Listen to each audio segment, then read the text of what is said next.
These Asians were brought by British. I am the best friend of British, and your best friend is the friend who tells you your mistake.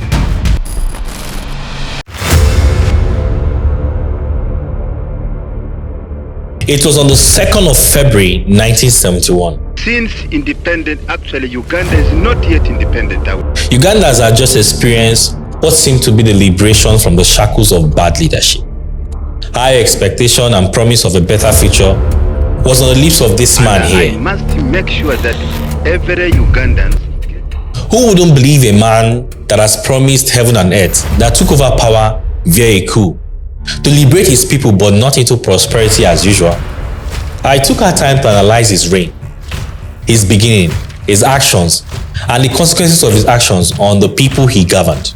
And it is fascinating how his reign in the 1970s has caused Ugandans several pains even after his death 20 years later.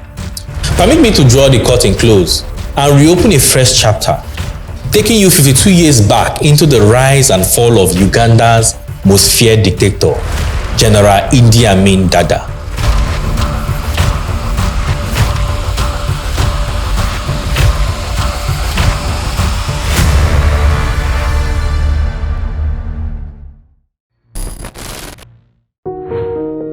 I am most influential leader in Africa, in the continent.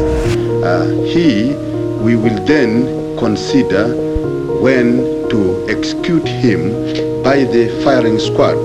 This is the recommendation by the Defense Council. Like every dictator, there is a need to stay relevant, especially if power is taken via violence.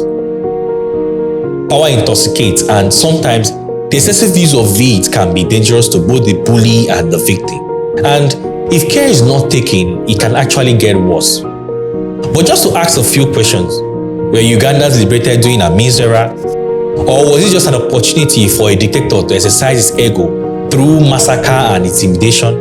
For the British and those they are responsible to look after those issues. Firstly, we have to understand how he got into the military before he eventually had a grip on the most important seat in the country.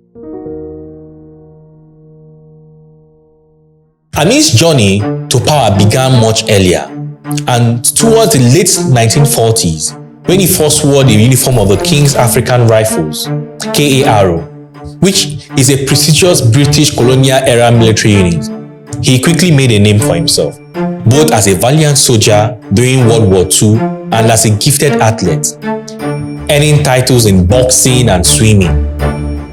He climbed the military ladder over the years, earning both admiration and fear, but it was in 1971 that he seized the moment. President Milton Obote was out of the country when Idi Amin took action. Amin, who had served as Obote's army chief, accused him of corruption and mismanagement, and in a bold move, he led a coup to remove the president, making himself the leader of Uganda. He wasted no time consolidating his power, declaring himself president and top military commander. His rule, however, was marked by cruelty and human rights violation. He was always referred to as the lifetime president of Uganda during public appearances, and this kind of made him feel like some form of immortal man. One of the darkest moments was the expulsion of Uganda's Asian minority in 1972, when the dictator ordered Asian foreigners to vacate Uganda. Families had only a few days to leave their homes and businesses. Lives that had been built over generations were left behind. The impact of this particular gesture was so huge. Families were separated, children taken from their schools, and people forced into exile, changing their lives forever. The totality of his rule can be summarized in 5 ways: disappearances and secret prisons. His regime was infamous for making people disappear without a trace. Many individuals were adopted and taken to secret detention centers, where they endured torture and often resulting into their death. The existence of these secret prisons and the fate of those who were held in them remained a mystery even up till today. And in most cases, most of his victims were shot in these prisons and buried in shallow graves. Benedicto Mugumba, a prominent Ugandan politician and the first Prime Minister of Uganda, was tragically murdered in 1972 during the rule of Idi Amin. He was adopted from his home and his body was later found by Lake Victoria. The circumstances surrounding his death were indicative of the political turmoil and human rights violation that characterized Amin's regime.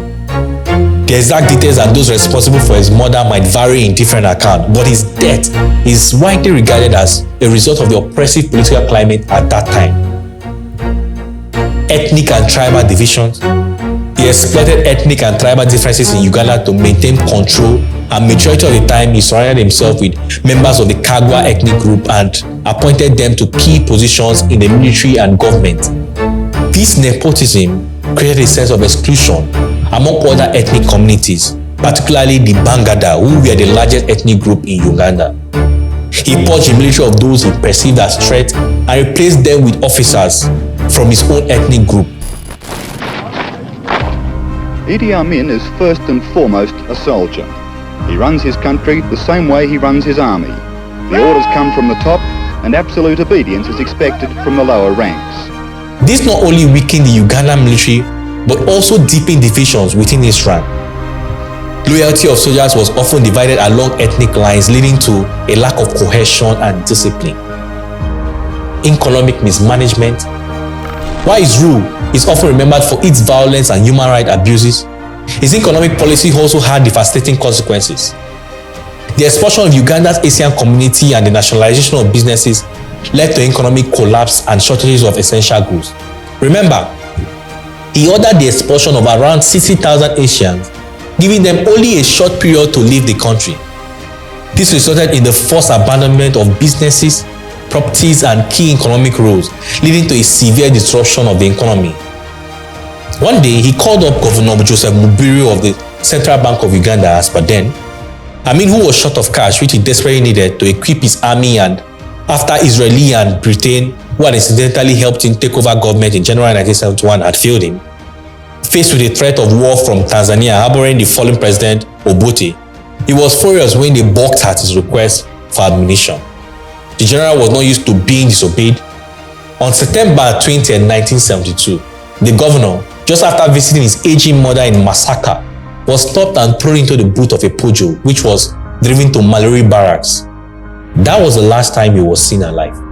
However, even as this story may have certain loopholes, there is some credence to the fact that under Amin's rule, the independence of the central bank was severely compromised. I thought I'd finished with my enemies, but still some are after me. Who are they? Because they're jealous. I've been made the life president for what I've done for the country. I'm the only one with the insight who can lead Uganda. Iluorogi? I fear no one but God. Either a man is my friend or my enemy. If he's my enemy, he must die. Witch hunt.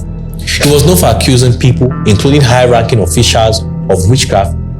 Those accused faced severe consequences, including imprisonment and execution. The paranoia about witchcraft added to the climate of fear and uncertainty during his rule, even though it is believed he was involved in some fetish practices as well.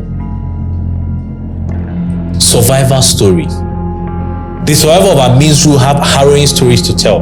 Many individuals and families had to go to great lengths to escape persecution, often enduring long and dangerous journeys to find safety in neighboring countries. Their stories of resilience and survival in the face of adversity provide a different perspective of his regime. These survivor stories are testament to the strength of the human spirit in the face of unspeakable horrors. While the scars of the past remain, these stories also speak to the power of hope and the capacity for healing, even in the aftermath of such dark and challenging times. In April 1972, Ugandan rebels, in collaboration with forces from neighboring Tanzania, successfully ousted President Idi Amin from power. Following his removal, Yusufu Lule assumed the presidency. However, his tenure was short-lived, lasting only 68 days. In June 1979, Godfrey Banasa took over as president. His presidency lasted 11 months before a military clique, including Yoweri Museveni, the current president of Uganda, removed him from office. However, in January 1986, Yoweri Museveni overthrew Tito, cementing his position as the president of Uganda. Museveni, who is now 73 years old, remains in office. Having been re-elected in 2016, His current term ends in 2021. However, a recent amendment to the constitution removed the requirement in section 102 that presidential candidate be under the age of 75, thereby allowing him to extend his rule beyond that time. The amendment also instituted a 2-term cap on presidents in section 105, meaning that Museveni's rule will come to an end by 2031, unless of course the constitution is changed again to eliminate the term limit as it happened in 2005. Uganda has been quite unlucky with leadership since Idi Amin's rule. The current president Museveni has ruled Uganda for almost 40 years and is not even planning on retiring anytime soon, except I'll just stop here. Don't have much to say.